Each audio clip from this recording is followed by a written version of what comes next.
We are live, Pierre. Hockey Nation fans, welcome back to another special edition, the early edition of the Hockey Nation Live. So, this is your coach, the co-host, Coach Frenchie, and we have to go all the way to go jump in the Gulf, the Mexico Gulf, and to go to the New Mexico, and then we have to go Arizona, and then Michael is somewhere between Lacuna and Palm Beach, whatever it is, and we have to find Michael De Valeno. How you doing, Pierre? Pretty good. Wednesday, last game on Montreal Canadian, and it's getting close to the playoff where I think it's time. It's time to be playoff. Yeah, the last few games are painful to hang on to, so we just gotta get through the next day. We got what 1, 2, 3, 4, 5 games tonight. Most of them involving Vancouver after that. Yeah, after that, I think Friday we still have a couple of games after that. Edmonton, one more game, Colorado, Vegas, and then you have also the Oilers. But after Friday, it's going to be only 3 more games between the Calgary and the Vancouver that would complete their schedule of the season. Honestly, that would be boring for them because 3 games for nothing. Other effect, maybe some players get bonus, but other effect, like Maybe that's a motivator. I mean, I think the reality is like we saw the whooping last night of Vancouver. They're done, so they seem to have checked out. Yeah, I think like Montreal, jab both team yes Monday night with 1 point, and now to play with no, for no many reason. I think that's you can see show them where Winnipeg Jet took advantage of the shutout from corner Hellebuck and 4 point for Blake Wheeler, where he don't have a really great year overall. More difficult with injuries, COVID-19, everything like that. So Blake turned around yesterday with a good night, and just I think that would be motivate them to be ready for the playoff. I think it would be good for them to get those kind of W and whatever you beat Vancouver or Calgary, what other team, you need to be ready for the playoff, right? So I think it was good for them to get that W. I think, and that's also gave them now the 3rd position of the North Division because now Montreal cannot reach them anymore. So good for them. So you're going to play against Edmonton Oilers. Yeah, they're going to that's see. Gonna be an interesting series, Pierre. Yeah, that'll be very interesting for sure about that. So good for you. And during that game, I want to mention to you 1,000 for Paul Stastny game in the NHL. Wow. So that was great for that. Yeah, they did. I like that. Good morning, Michael Rosenblatt. It was great to see the player wearing number 1,000. I like those guys now. They celebrate the warm-up jersey, everything like that. The team does a lot of good job. It's fun thing now in NHL. We never see this before, right? They recognize players' accomplishment, milestone, everything like that, and I think that's great. Imagine like people in the stand can have an opportunity to watch this, everything like that, and they can also they do a lot of things where they resell the jersey or those jersey are available for Charity. the charity. Everything like that. I think Yeah, it's a good initiative about that. You know what I mean? Yeah, many warm up. It could be for the pink or whatever the cause of that part. They'll open up about that. I think that's great to see that. Ammo.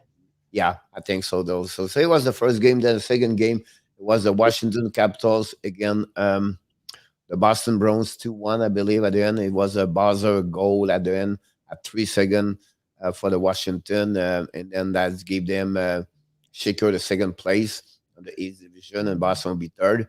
Another big series there for sure between both will be Shara versus the Bees, where he been there for 14 years. Now he play against them.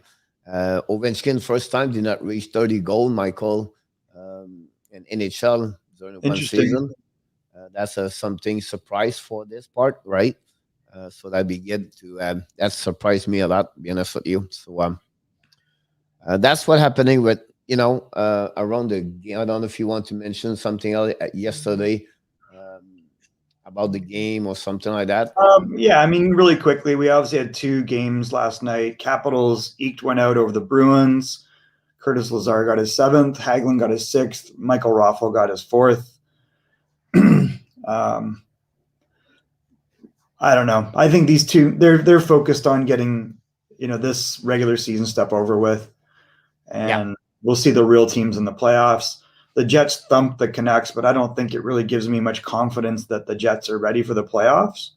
I think the Canucks are probably they've had a rough year in a lot of ways, and this is kind of the end of the road for them. Tonight, Oilers and Canadiens, you're going to do a live broadcast, I assume? Yep. Maple Leafs and Senators. Leafs are, again, focused on the playoffs. Senators, their record's pretty good, Pierre. 6 games below 500. We know that they didn't start that great. They've accomplished a lot this year, so I'm pretty excited for the future, actually, for the Senators. By the way, Toronto can win the Prison Cup. Yeah. I never put much stock into that, but yeah. Golden Knights and Sharks, like the Knights have had a steamroller season. Great year for Mark Stone, 61 points, 24 goals for Pacioretty. And you look at Peter Angelo, who missed a lot of time, but he looks dialed in. They're going to be very difficult in the playoffs. I don't know. How do you feel about the goaltending? Do you think Leonard's really – do you think it's going to go Fleury or Leonard right now? I'm not sure about this. Oh, David Quinn just got fired. Yeah, I just see the – So New York Rangers coach David Quinn, not surprising. I mean – that they would make a change there. Chris Drury's going to put his stamp on this team. But man, there's whoever comes into this team, Pierre, has got like a lot to work with. I thought he did a pretty good job. Not bad. It'll be interesting to see if they go like with Chris Knobloch or if they go with an established coach. Because I thought Knobloch, I mean, he kind of David Oliver, Greg Brown, and Jacques Martin was also fired. The goalie coach, really? Benoit Allaire, still on. So they kept the goalie coach? Yep. Interesting. So David Oliver. Who were the other coaches? David Oliver and who? Jacques Martin. Oh, really? Wow. Yep. And the other one is David Oliver. Yeah, David Oliver's been a... Yeah, interesting. Well, we know it's a tough business. I look at coaching as a 1-year job. You got to kind of look at it that way if you're a coach, and even if you have a contract, it's year to year. So just wrapping up, Knights and Sharks. I know you're a little surprised by the Sharks. I'm not really. I think they need to really think about that setup there. And great year for Evander Kane, but not much else going on there this year. They still got goaltending problems. Kings and Avalanche. Velarde's played real well lately, and so the Kings have played a lot better. He's going to be very important in the future. Byfield has looked okay, but I don't think he's where you want him long term. And you got to like Anderson Dolan. The young guys are getting reps for the Kings. Avs, they're just tuning up. I mean, after a real slow injury start for McKinnon and some injuries for Rantanen, they're top of the heap there. 65 points for McKinnon, 30 goals for Rantanen. They're going to be really interesting in the playoffs. I'm hoping they have a long run. The Wild, of course, the big surprise this year, play the Blues. Is this a first-round matchup for them, or are the Blues are playing first, right? So that'll be worth checking out. So the Blues will play Vegas and Colorado will play Minnesota, it looks like. Well, we're still not sure yet everything because they still have 2 games to play. Vegas 1, Minnesota 2. Minnesota can beat Colorado, but he cannot finish first.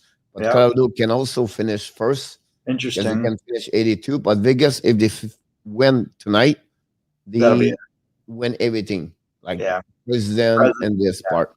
So San Jose have to beat them. So that's what happened. I don't know where everybody else is, guys. What happened? Normally we have a lot of people on.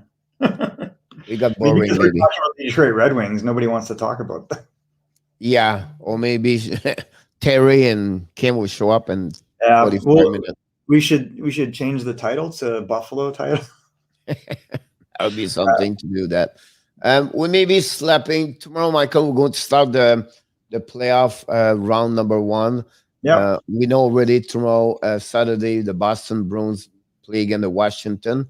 And expect, I'm pretty sure Michael know already that, expect Florida, Michael, is going to start Sunday. Joan Calville mentioned, he did not confirm, but he said we will not be surprised we start Sunday morning, Sunday night or afternoon, whatever they call it. So that'll be round number 2. So tomorrow we'll go to jump on 2. We try to go 2 per day.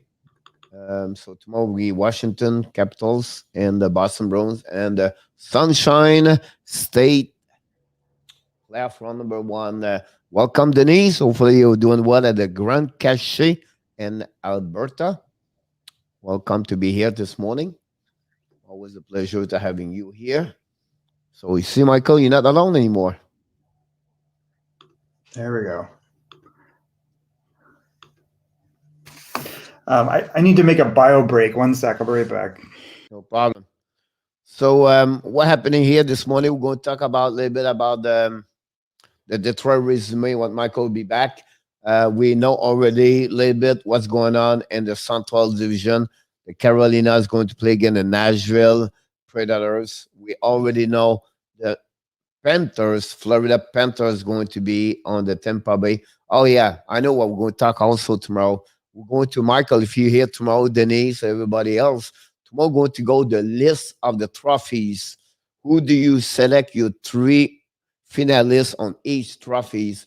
From the coach, the manager, the Selke, the Vizina, the Hart, the Ross, the Calder, the Norris, the Mastodon, and we're going to go through that one over there. So, Michael, tomorrow we'll also talk about your 3 finalists of each trophy. Great. I just want to mention this. So tomorrow will be that, and also is going to be the 2 playoffs round we talk about. So that'll be the one we're going to talk about that. Cool. So that's what's happening. Super. What happened? Oh, I had to come back. Sorry, guys. You're welcome, Denise. All right, you can Pierre. Never go nowhere. Pierre, you ready to rock on Detroit? What are you thinking? Go ahead.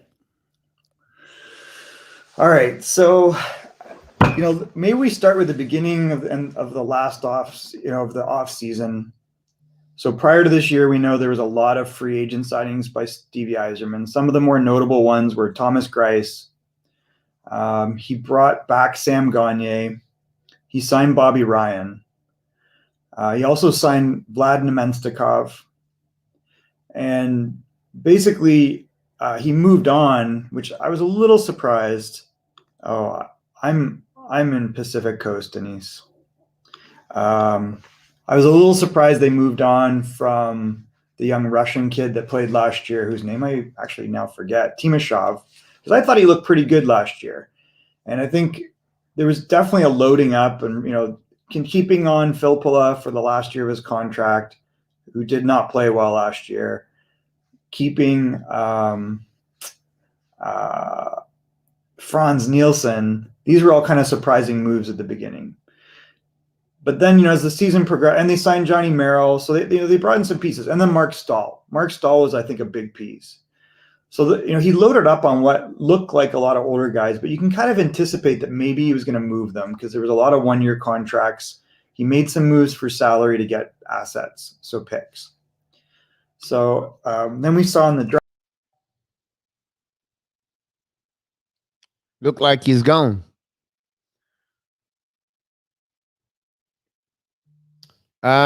Denise, I'm in South Florida at the East Coast, so it's about 11:16. Michael is on the West Coast in California, so he's about 8:15. And you are in Alberta, so I believe you are also, or maybe 10:15. What a pain in the neck. Sorry about that, guys. So yeah, then entering the draft, I don't know why it opened a new window. 9:16. Okay. Can you see this? Yep.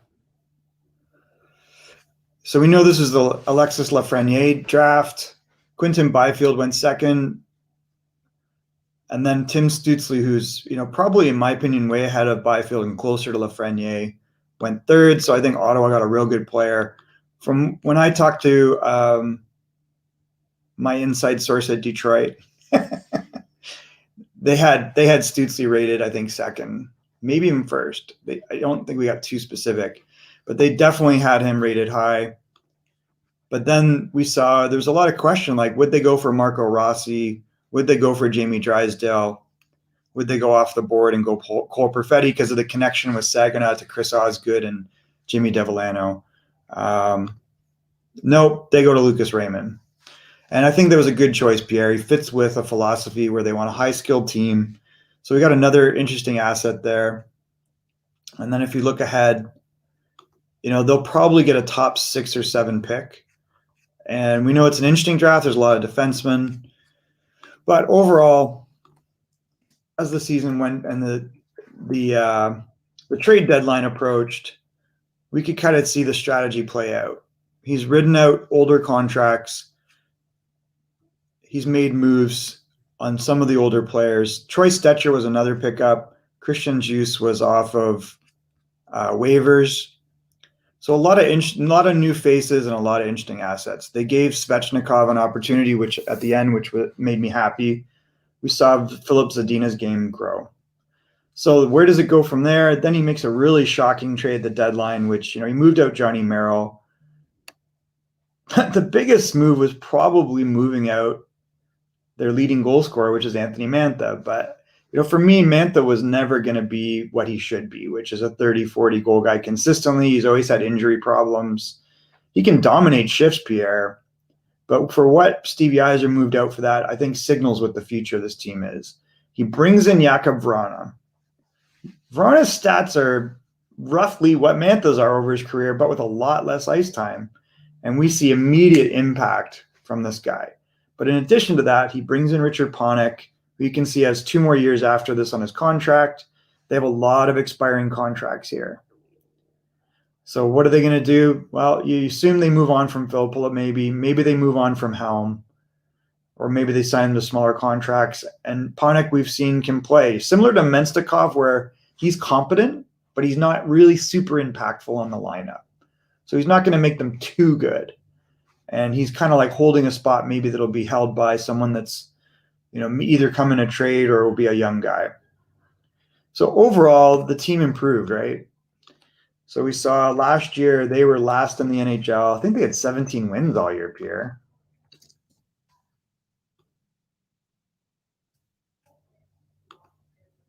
So we see in the shortened season, they get 19 wins in 56 games.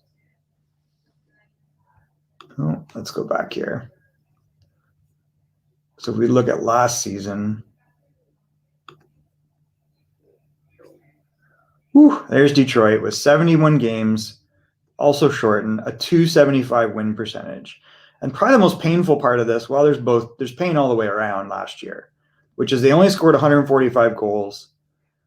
So just barely 2 goals a game, and they let in 267. I think one of the biggest things for Detroit fans was they moved on finally from Jimmy Howard. And Jimmy Howard, I think, just retired, right? Yeah. So then we look at this year, and in a shortened season, they've kind of leapfrogged Columbus a little bit. They have a .429 win percentage, but since March, they've been pretty much a 500 team. So most of those wins coming after March, and they were kind of going back and forth, and that was, I think, a big improvement for them. The goals for is marginally better, maybe, right, at 127, but the goals against at 171 definitely came down. So you can project that over the same 71 games, they would definitely have improved in both those areas, and that reflected in the fact they also got 2 more wins and a lot less losses. And I think we know, they were very competitive in a lot of games where maybe we anticipated they wouldn't have. So I don't know, Pierre, let's see, tough decisions. Yeah, for sure. So overall, you've got to be pretty happy with the progress, because at least there is progress. I mean, it'd be pretty tough to get any worse. Moved out some assets, including Merrill. It'll be interesting to see, Robbie Fabry for a while before, again, he ran into injury problems, which has kind of been the story of his career, unfortunately. Oh, and they lost Tyler Bertuzzi early on. I think that was a big blow, Pierre, because you saw he had like kind of crazy numbers early on. Let's see, where's Bertuzzi? Is he down there now? Oh, there he is. He had 5 goals his first 9 games, and he was the leading goal scorer last year. So that was a bit painful. But the real excitement is the fact that Jakub Vrana came over, 8 goals in 11 games. I think we've seen real progress from a skill point of view from Michael Rasmussen. We had fits of excitement with Bobby Ryan, but he is what he is. He shows up sometimes and sometimes doesn't. The Stetcher-Stahl pairing worked out very well for them. Danny Kaiser came back after some injury problems and was okay. And Sam Gagner had some moments that were pretty fun and exciting, as Sam Gagner is prone to do. Another big surprise, maybe, Pierre, was Adam Ernie. Now, he's been very cold of late, but he went on a little bit of a streak that got him up to 11 goals. So he finishes the year technically the leading goal scorer on the team, although if you count what Vrana got here and in Washington, he obviously outscores him and ends up actually being the leading scorer on the team. So a lot to like. We saw Joe Valeno come over. And I don't know, did you get to watch him much, Pierre? Yeah, a little bit. So, I mean, I think the thing about Joe Valeno, he's a big body. He can win faceoffs. He plays a 200-foot game. He's fast. He's got really good speed. I think he's not going to be a super high skill guy, but he's good enough skill that he can play with skilled players. What does he end up? I'm not clear. We saw Larkin get the captaincy, but again, I think we see what Larkin is. He's like an 18 goal guy. He might get 45, 55 points, depending on who he's played with and how much ice time. He's not that impactful shift to shift. He's got a lot of speed, but that doesn't translate to high skill necessarily. So, you got to look at it. If you go kind of down the list, Philip Roenick ends up being, well, it depends how you look at it, Pierre. Do you count Philip Roenick as the leading scorer or Jakub Vrana? Technically, Vrana scored more this year, but specifically for Detroit, Philip Roenick, I think, has established himself as a very good number 2 type defenseman. He's got some good offensive instincts. He's very solid defensively. He's a good skater. He's strong. And he's tough to play against one-on-one, got an active stick. You'll look for that -18 number, though, to improve a lot, because that has to happen. I don't think he's a number 1, and he's probably playing in a number 1 position. He's better as a number 2 or number 3. But that's a valuable asset. Dylan Larkin is not a number 1 centerman. He might not even be a centerman, Pierre. It'd be interesting to see. Long-term, depending on how much talent comes into this team, is Dylan Larkin a number 2 centerman? Is he a number 2 winger? It definitely showed that how important Tyler Bertuzzi was to that line last year and the year before. Adam Ernie, good year overall for him. I'm not sure. He was on a pretty favorable contract. I assume they will re-sign him, Pierre. He came over for not very much from Tampa, and he made good progress, so it'll be worth seeing what he can bring in the future, but he seems still destined for 3rd, 4th line minutes. Philip Zadina, I don't think has really even hit his stride yet. He's still 21. He's still very, very, very talented. We see the high skill level. He hasn't hit his goal scoring stride. Like, you expect more than 16 goals from him. His playmaking ability is really good, and I think he's clicked very well with Jakub Vrana. So I think when they get a little bit stronger center, or Rasmussen ends up becoming that center, depending on what happens, he's going to really excel, because the puck will be on his stick a lot less, and he'll be able to shoot more. And I think this is kind of like how we had with Taylor Hall, where a lot of pucks in Buffalo would go through Taylor Hall, and he would have to overhandle it. It's not that he's not capable of it. You want Philip Zadina on the wing to be shooting. We know he can play make. We see that now, and he's got really good skill level, and he plays a really good 200-foot game. He's actually a really good 200-foot player. So the future's pretty bright there. Is he in a 1st or a 2nd line role? That'll be determined, I think, by where Lucas Raymond ends up in the next couple of years, or other assets that come in. So good progress by Zadina. Next year, I would look for a lot more goal production from him. Robbie Fabry was really, really good for a while there, Pierre. And then, of course, the injury bug again gets him. He's limited to only 30 games out of 56. So that's a little concerning. When he's in the lineup, he's very impactful. We saw he could play center and he could play wing. The Menstikov was a signing in the offseason. I was a little bit skeptical of this, and I think we see what he is. He's a guy that probably is suited to third line minutes. He's got good skill level, but not necessarily impactful offensively. Filppula, he had a couple spurts, but you got to think you're probably end of the line here, Pierre, with him. You've got to say, like, do they re-sign him? I'm not sure. Hey, NHL Hockey News Reports, thanks for joining. Sam Gagner had some fireworks, as Sam Gagner is prone to do. He is a consistent 13, 14 goal guy in a full season, and we're seeing that again. And he'll look like a star sometimes, and then he'll be kind of, struggling other times. He can't play center. He's not big and strong enough. He's got good skill level and speed. He's smaller than people realize, and he gets pushed off the puck a lot. Yeah, not surprised about David Quinn. I think that you're probably right to change the subject for a second. Feels like that was inevitable. I don't think he did a bad job. I think he'll get another NHL job. I don't know. I guess we can talk about that in another episode. Luke Glendening is Luke Glendening, Pierre. He is very reliable, and I was actually surprised they didn't move him at the deadline. He's got some grit. He can play center or wing. He's got decent speed. You like the sandals? I don't know where the sandals. Do you have sandals, Pierre? So again? Do you have sandals? Denise was saying she likes the sandals in the back. I don't know what those are. So then you look at Michael Rasmussen, I don't want to skip over Bobby Ryan. Bobby Ryan has a really elite skill level. He does not have an elite motor, Pierre. And we saw him disappear for long stretches. He scored a bunch at the beginning. It's what I kind of anticipated. He just blends into the woodwork. He's very comfortable. I would think that they would re-sign him. It's going to be probably, I don't know, what was his contract year? I thought it was kind of 1.8. 1.8. Oh, is that it? That's pretty reasonable. I mean, for what he brings to the team, he can win. He's a really above average face-off man. He can score a little bit. He can play with better players, or he can play a fourth line role. And he's got some, edge and nastiness. And I think that it would be valuable to have him come back.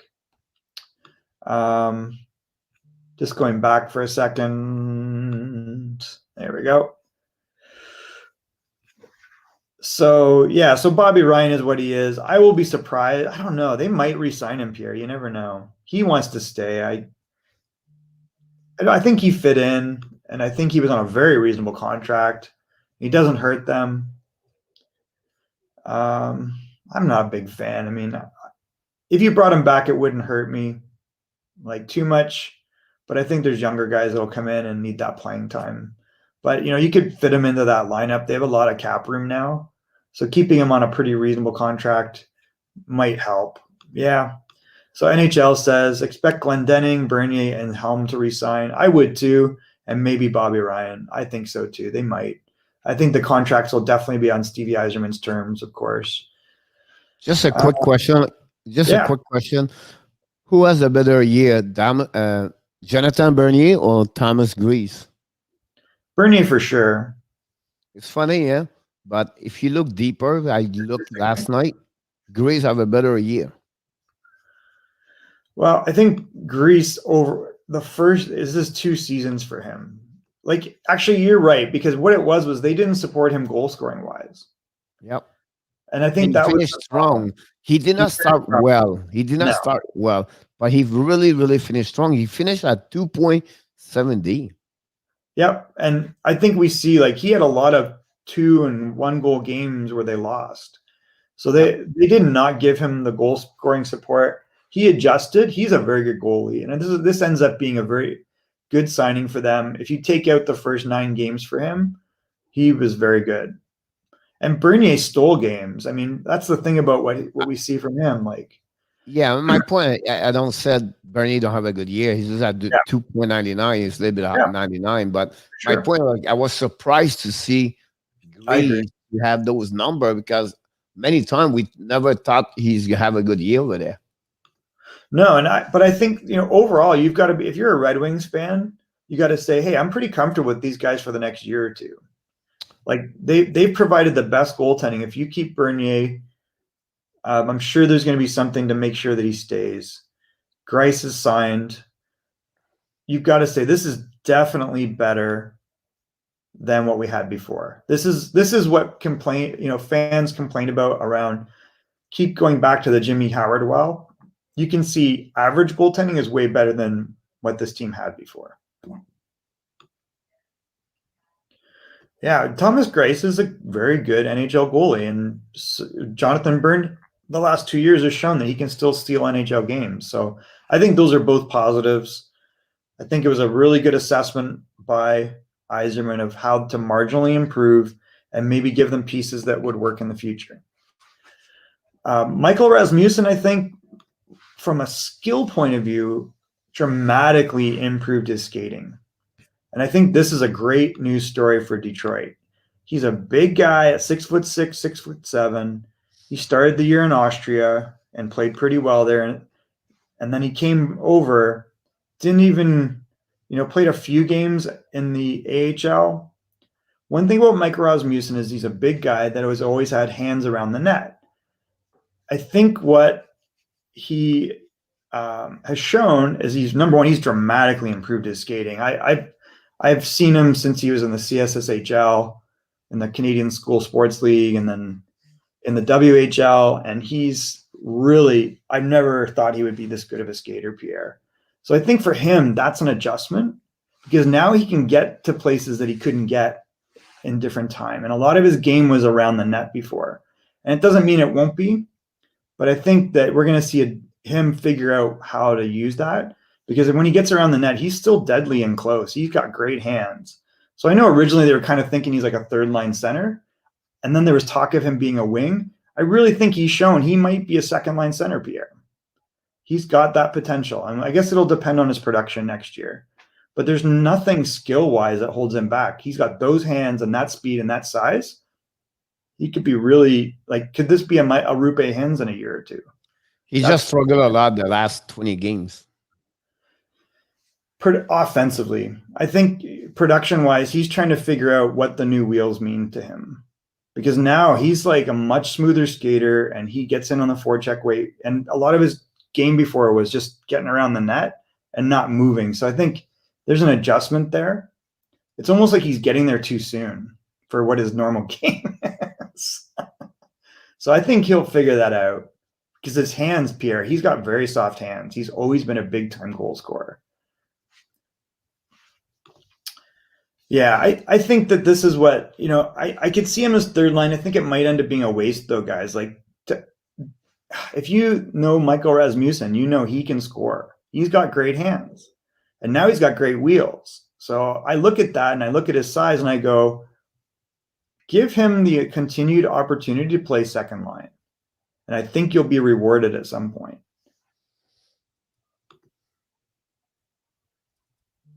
The Bell Center tonight? No. Are you at the Bell Center tonight? Me? Yeah. I have to because every time I put a Bell Center behind my back, they have a point. Oh, boy. All right. Well, there you go.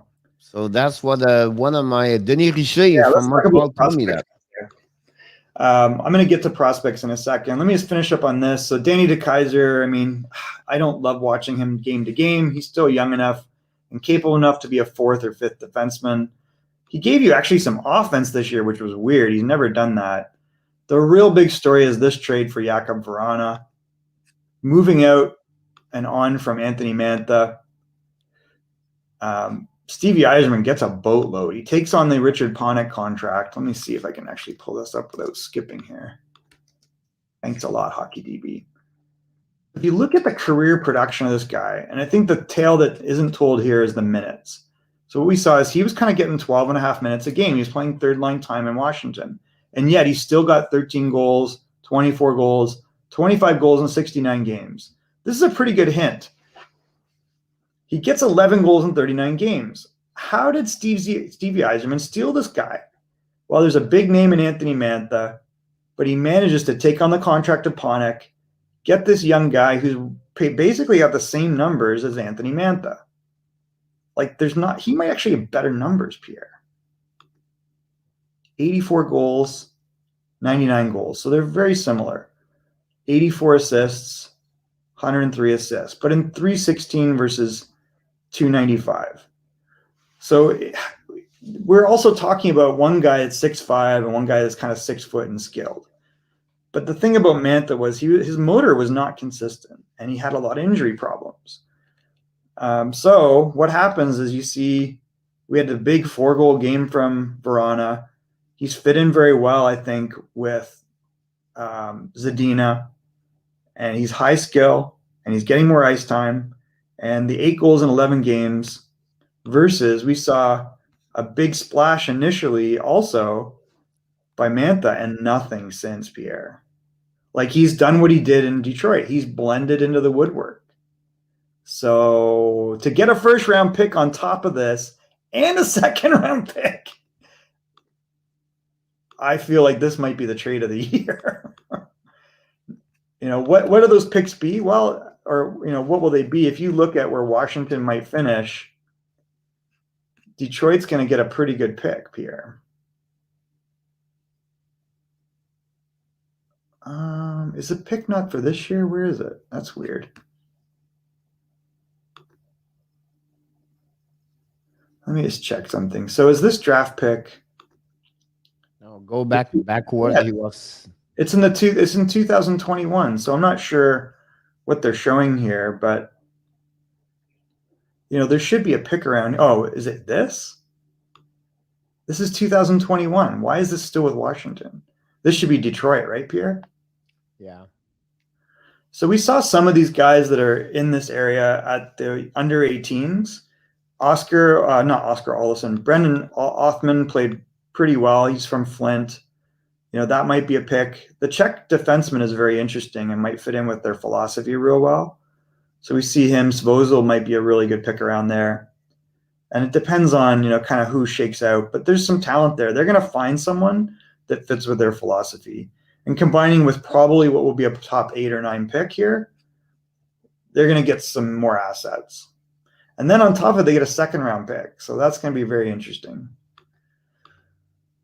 Just to close out on the season for some of these other players, Christian Djoos comes over from Tampa. I think we've seen he has a pretty good skill level. This was a nice freebie pickup from Tampa. Patrick Nemeth, they moved on from Patrick. By the way, I kind of jumped down. Troy Stetcher, I think, had an overall very good season. I think Vancouver missed him. I don't know what you think, but a series of season with Lightning. Do you think the Panthers beat them in the playoffs? We can get back to that. Stevie Yzerman moves up a little for the Caps' first pick, and they get Wallstead.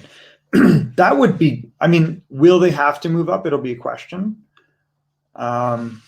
Wallstead is, a missing piece. To me, when we go through the prospects, what we're still missing is a number 1 center prospect and a number 1 goalie for the future. I don't think those are established. We know we have Moritz Seider coming up, and that he looks like he's a number 1 or a 2 defenseman, Pierre. Like, that's going to be very interesting. Stetcher, though, was a great addition. He formed probably the most consistent duo with Mark Stahl. So between them, Patrick Nemeth played real well, and then we saw they moved him back to Colorado for the playoffs. Darren Helm is Darren Helm. He's got speed and wheels. He's getting up there. I would anticipate they re-sign him, but to a much smaller contract.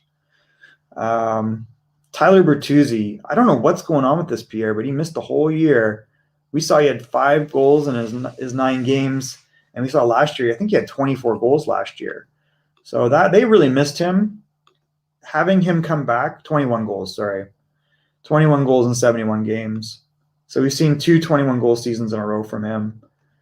They're going to want him to come back. If this ended up being a breakout year, which it kind of seemed like it might be, that would have been, hold on. Thanks a lot, Hockey DB. You're such a pain in the neck. He started out real well. So I don't know what's going on with him, but he's definitely. He got his back surgery. He did, eh? Yeah, April 30. Yikes. So he's going to be ready for the next upcoming season, but that's happening with him. That's a little concerning. That's a tough thing to come back from, but hopefully that solves his problem. They definitely missed him. He's got a little bit of grit to his game. He's kind of a spicy player, and he can score goals. Franz Nielsen, this is a legacy Kenny Holland contract.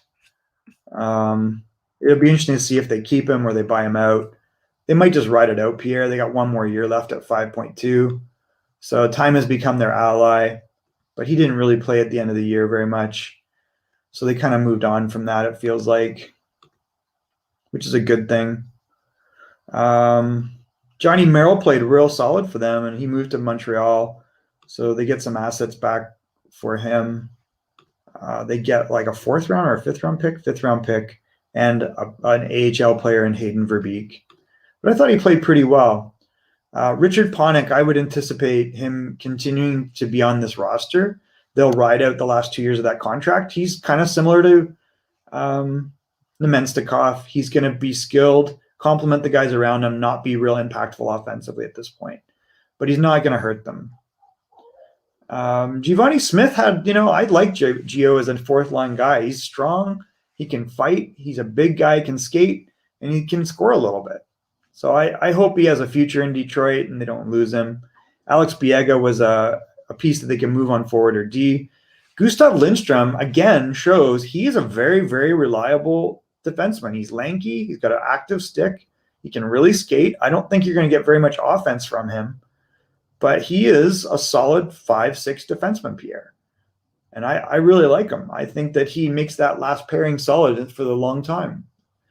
Dennis Chaloski was maybe the biggest surprise. He went back to the AHL. He very, very erratic defenseman defensively. And offensively, doesn't produce the offense that you would expect with the chances he takes. He's come back, and he's definitely improved since being in the AHL this year. So it looks like they might have a kind of like a number 4 defenseman there. So you'll have to have an asterisk around, and it's worth watching. But he looks way better, Pierre. He's like matured so much. This is, I don't know where they go with Taro Hirose. He's a good distributor of the puck. He's a skilled, smaller player. He's not going to score you a lot. He's real good in the AHL, but I don't know if he can carve out a spot in this team. He just doesn't shoot the puck enough. But he complements skilled players. I think it's going to be tough for him to stick, though, as the talent level increases on this team. He had a real good AHL year with 25 points in 26 games, but heavy on the assist side. So I don't know. He's second leading scorer on the team in the AHL, but I'm not sure if he sticks around. Matthias Bromay came over. It'll be interesting to see what happens with him. He is fast. He's a good defensive player, bottom 6 player for sure.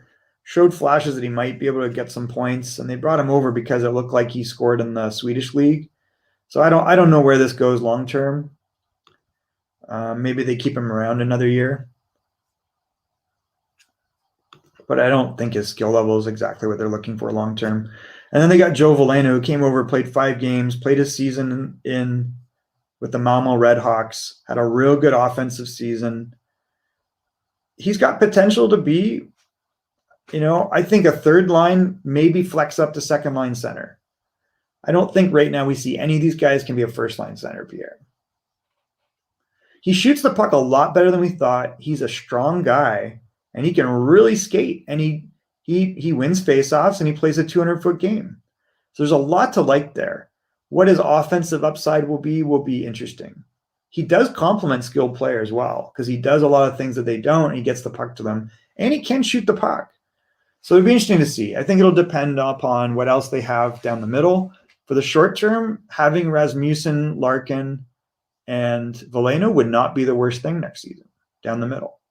And it really depends on, someone mentioned Jonathan Bergeron. So getting Kent Johnson or Wallstead would do wonders for them. Kent Johnson is a player we drafted in Everett, and he went the NCAA route, and we really wanted him. We really like him. He's got good size, but he has a very high skill level, Pierre. It would be an understated thing to get this guy. He had a very good year in the NCAA, and he might fit in very well to Detroit. I don't know what is it about him that doesn't push him into the discussion of being top 5. Because if he scores some high. No. He's going to be between 10 and 18. He's not going to be. I would be surprised he's at the top 10. I would not be surprised because I think he is as good as Benners. Like Benners is a year older, Pierre, and the knock on Benners before the World Juniors was, he's got okay skill level, but that's not what you say about Kent Johnson. Kent Johnson has a high skill level, and he scores highlight reel goals.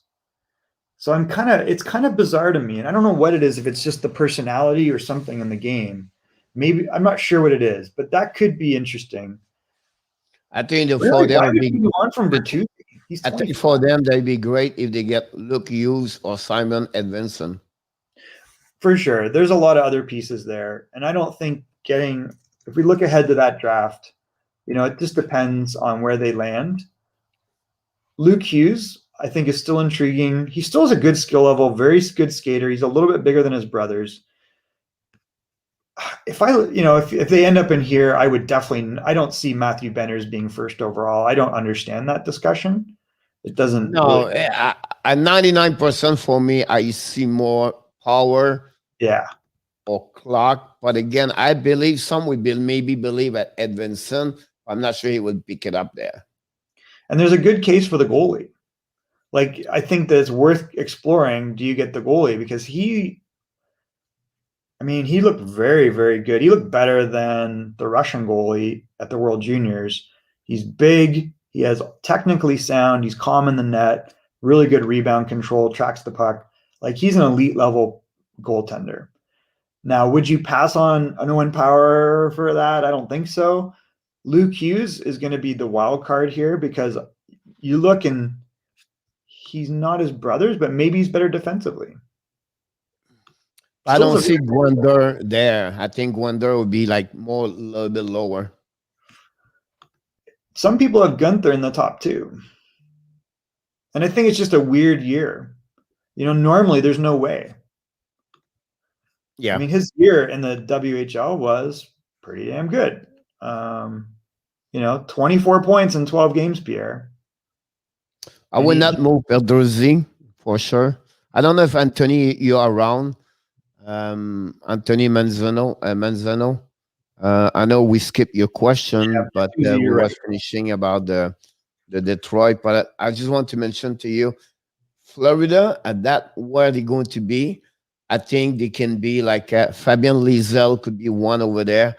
If you talk about defensemen, Sheka or Seleman could be there, but I think they will be already gone. And I think also the Olsen, another defenseman, and a SHL could be someone can look about that. But forward, Pinelli could be another one. I think Shiprikov, it could be a surprise on the top there. The problem with Rosen, he's really small. He's small, but he's really tinny. I'm not sure it would be the one I was looking around, but they put now Heitu Reti below 25. Yeah. I guess I'm not surprised. I think he is what he is. He could drop more because I don't think he has. He reminds me of a Joe Valeno in his style of game. No, look, on your sheet right now he's 16, right? Yeah, he could drop more. But from Canada, people expert like I got right now, he's at the bottom is 28. I think he'll go latter half. I just think the thing with him, he's not a bad player. I think the expectations were very high. He will be a good prospect, but he's not a fancy player, Pierre. He's like a big number 2 type guy. So you're going to look at, like, would you rather have him or Mason McTavish? I get that. And then you start going down the line and you can make a case for these other players.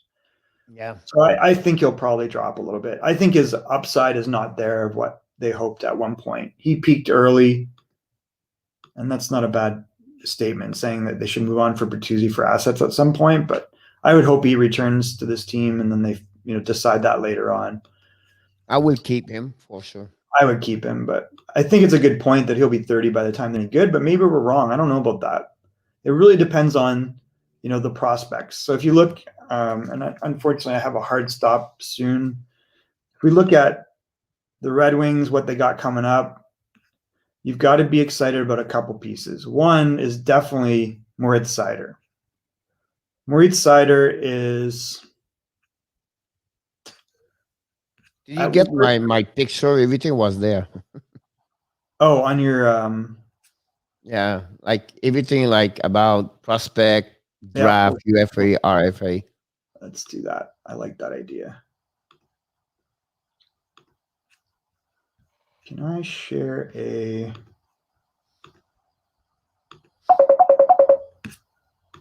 Can I do a file? No, I know what I'm going to do. One sec. You want me to get mine? No, one sec. Oh, yeah. So you look at the prospects. I think Jonathan Bergeron is very intriguing, Pierre. He has a very high skill level, and he has the potential to be a number one type centerman, or he could be nothing, or he could be a contributor. So I think it depends. But if you like Kirill Kaprizov, why don't you like Jonathan Bergeron? Kaprizov took his time and developed in the KHL. Bergeron's in Sweden. He's not a big guy, but man, he's got high hockey IQ. He's got very good skill level. This guy has a lot of potential. Beyond that, it starts dropping off. We saw Svechnikov get in. I think we see what he is. He's capable of being a 15-goal guy, maybe 20 at the most on the third line. He's a big guy with good skill level. His skating is not amazing. And I think a lot of that relates to what's happened to him with knee injuries over time. I think Petrozelli is taking strides, but I'm not really hopeful that he's going to be an NHL player. And he's a goalie. He's a big goalie.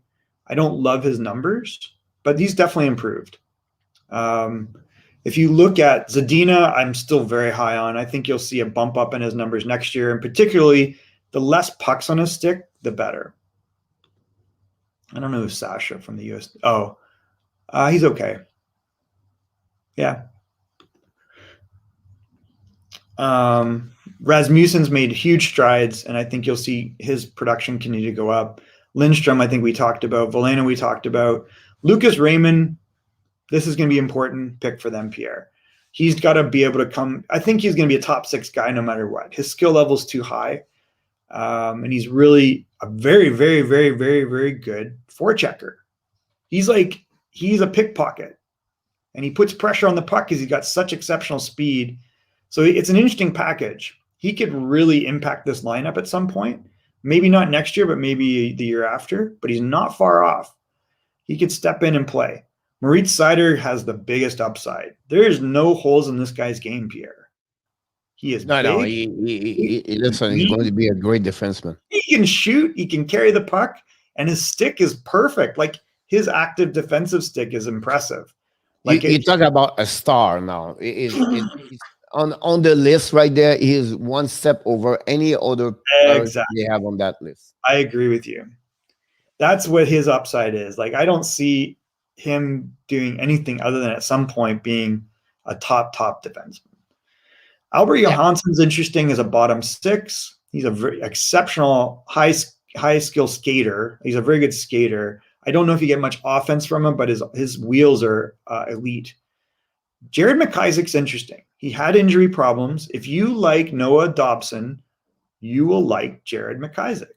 So he has potential to come back. He's got to overcome the injury problems, but that could be a surprise because he's got potential to be that type of defenseman.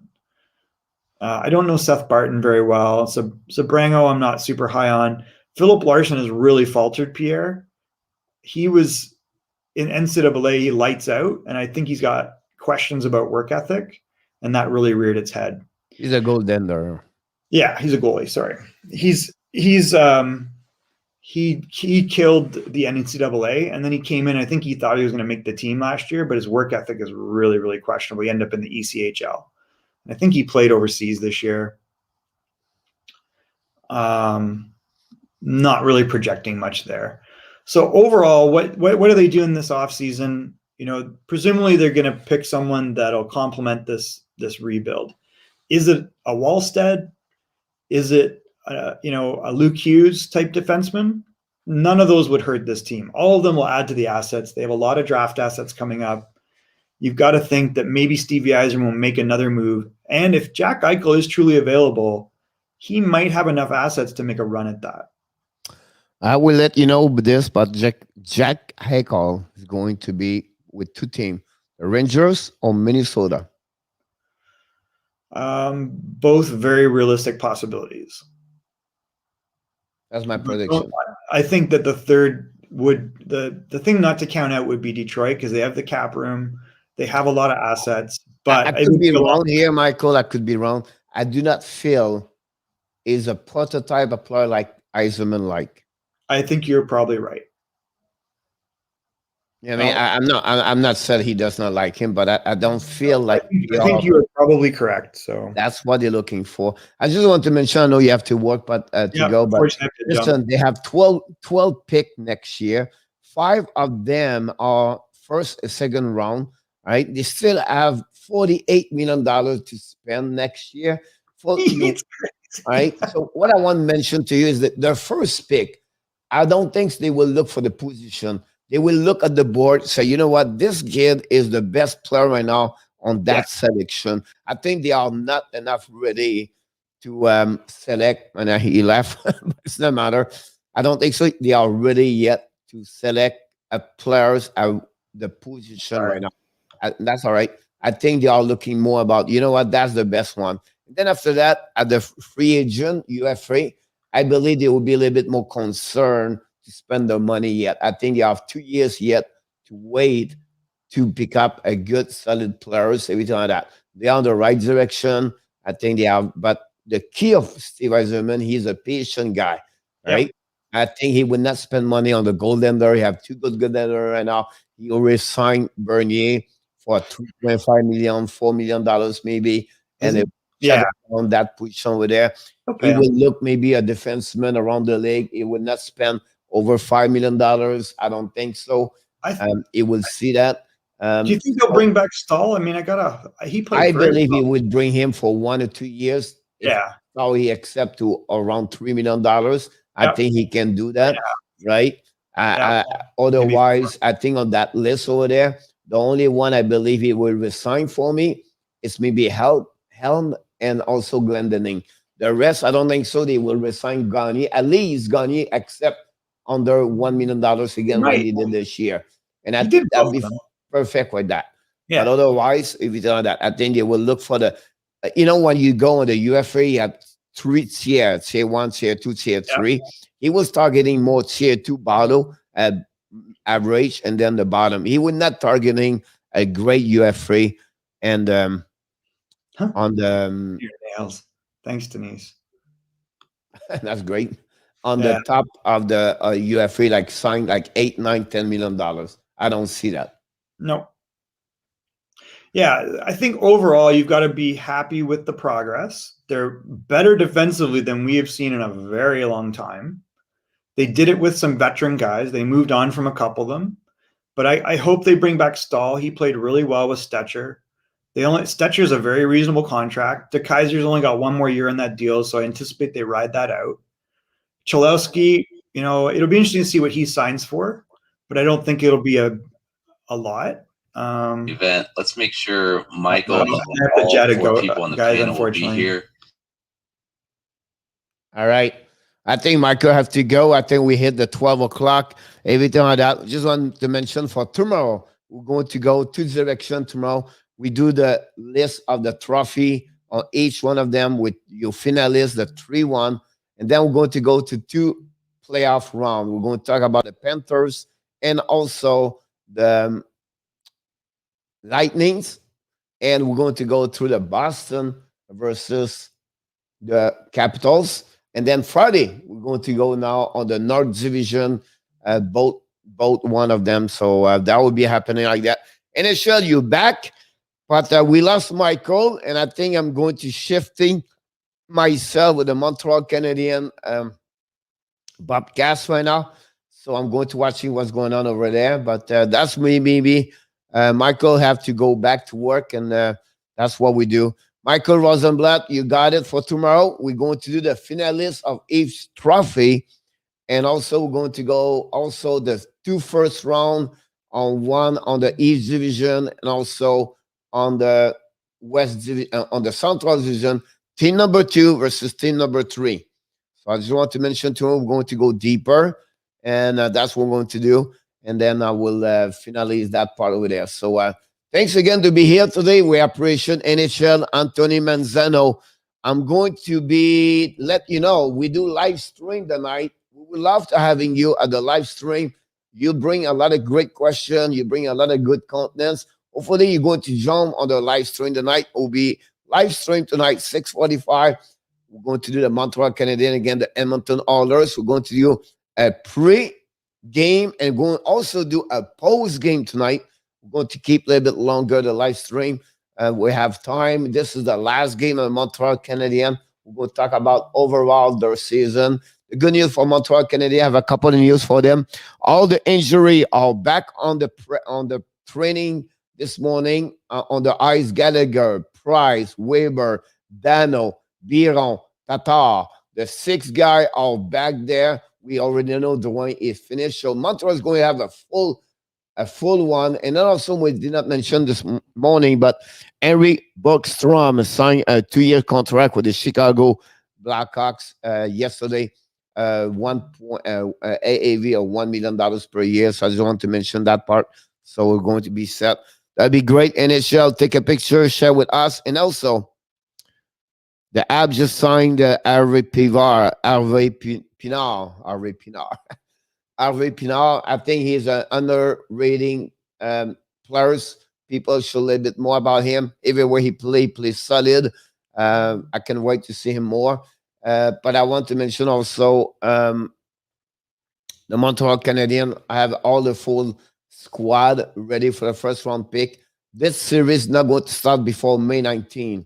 I just want to mention this to you. The North Division not going to start before that one over there. He's a great player, played very well on the QM, have a great year with the Laval Rocket. If you follow a little bit more the Montreal Canadian, you can see that they have a great year this year. I was going to tell you something. Oh, yeah, the NHL bracket. Please join us. Michael Rosenblatt, you need to be there. I'm going to be mad at you. Just kidding. But sign up. All right. I'm going to put the link. If you watch the live stream tonight, I'm going to I'd make a new picture. NHL got it by texting. But you can sign up. Whatever. We have many people. It would be great. More people will be there. And that's it. So that concludes the show for today. Everybody here, I just want to say thank you so much for your participation. Also, I launching the podcast back now. Have a great interview yesterday with Stephanie Rock, a nutritionist about youth hockey program, everything like that. We have a couple of new one. I spoke with also the general manager of the Norfolk Admirals and the East Coast Hockey League interview. And I'm going to be back on the podcast with my Coach Frenchie Mindset 5 minutes. And then I'm going to add also Turner Stevenson on the podcast with Davidson GM for Everett Civil Sick. I have a list of 10 people waiting. So the podcast is going to be under And the Penalty Box with Coach Frenchie. It's an umbrella under Hockey Nation Live Show. We grow, we get better. And the key behind this, not about the number. It's each one of you. You come back here. We need you. We want you. And we appreciate for what you bring here on this Hockey Nation Live Show. Thanks again, Denise. Hopefully you enjoy. Yam is a good point in NHL. I really believe he's going to be more the director general at the coach. And Denise, enjoy your nail session over there. Look forward to see you tonight. Thank you so much, everybody. Have an amazing, great day. And remember, you have greatness inside of you. Bonne journée, mes amis. On se reparle plus tard. Bonne journée, Michael.